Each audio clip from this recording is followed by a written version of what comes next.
I started out just as a regular person growing up in the Northwest. My father was a research scientist for the Department of Agriculture, studying trees. So I was in the woods a lot. And the woods for a child are magical. I lived in what people call small towns. My world was what would be considered about a city block, maybe 2 blocks. Everything occurred in that space. All the dreaming, all my friends existed in that small world. But to me it seemed so huge and magical. There was plenty of time available to dream and be with friends. I liked to paint and I liked to draw. And I often thought wrongly that when you got to be an adult, you stopped painting and drawing and did something more serious. In the 9th grade, my family moved to Alexandria, Virginia. On the front lawn of my girlfriend's house one night, I met a guy named Toby Keeler. As we were talking, he said his father was a painter. I thought maybe he might have been a house painter, but further talking got me around to the fact that he was a fine artist. This conversation changed my life. I had been somewhat interested in science, but I suddenly knew I wanted to be a painter, and I wanted to live the art life. In high school, I read Robert Henri's book, The Art Spirit, which prompted the idea of the art life. For me, living the art life meant a dedication to painting, a complete dedication to it, making everything else secondary. That, I thought, is the only way you're going to get in deep and discover things. So anything that distracts from that path of discovery is not part of the art life, in that way of thinking. Really, the art life means a freedom, and it seems, I think, a hair selfish. But it doesn't have to be selfish. It just means that you need time. Bushnell Keeler, the father of my friend Toby, always had this expression: if you want to get 1 hour of good painting in, you have to have 4 hours of uninterrupted time. And that's basically true. You don't just start painting. You have to sit for a while and get some kind of mental idea in order to go and make the right moves. And you need a whole bunch of materials at the ready. For example, you need to build framework stretches for the canvas. It can take a long time just to prepare something to paint on. And then you go to work.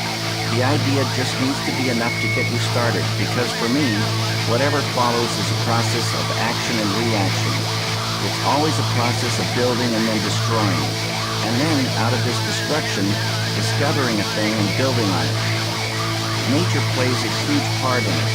Putting different materials together, like baking something in sunlight, or using one material that fights another material, causes its own organic reaction.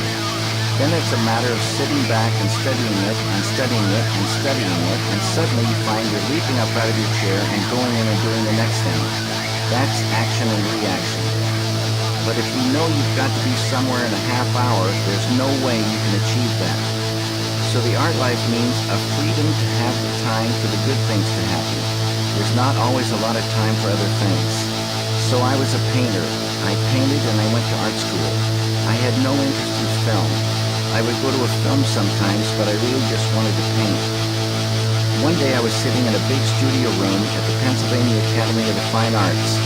The room was divided into little cubicles.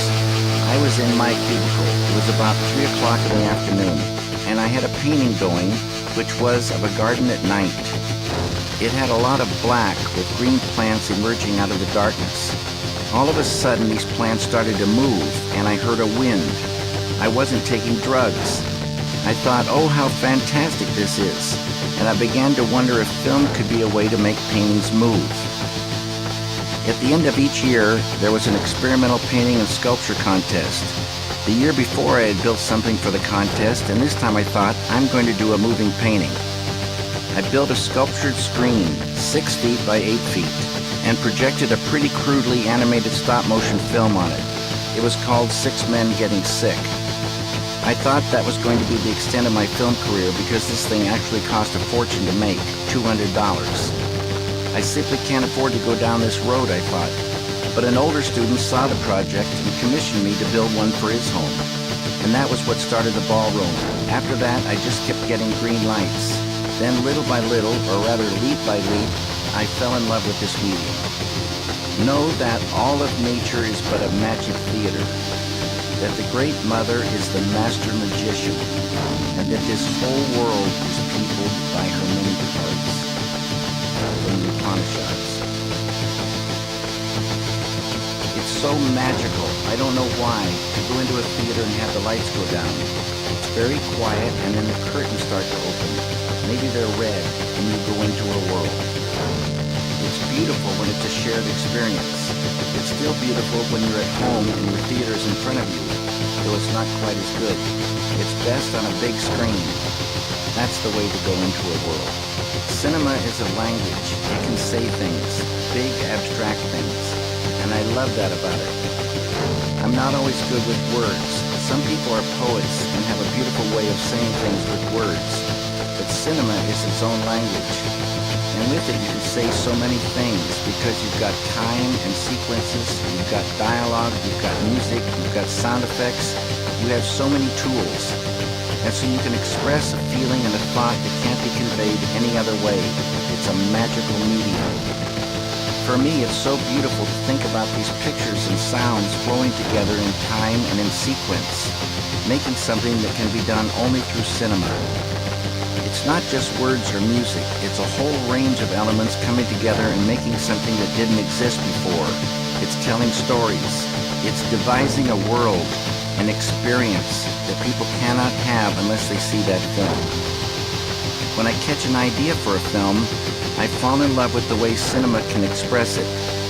I like a story that holds abstractions, and that's what cinema can do. A film should stand on its own. It's absurd if a filmmaker needs to say what a film means in words. The world in the film is a created one, and people sometimes love going into that world.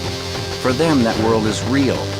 And if people find out certain things about how something was done, or how this means this or this means that, the next time they see the film, these things enter into the experience, and then the film becomes different. I think it's so precious and important to maintain that world and not say certain things that could break the experience. You don't need anything outside of the work. There have been a lot of great books written, and the authors are long since dead, and you can't dig them up. But you've got that book, and a book can make you dream and make you think about things. People sometimes say they have trouble understanding a film.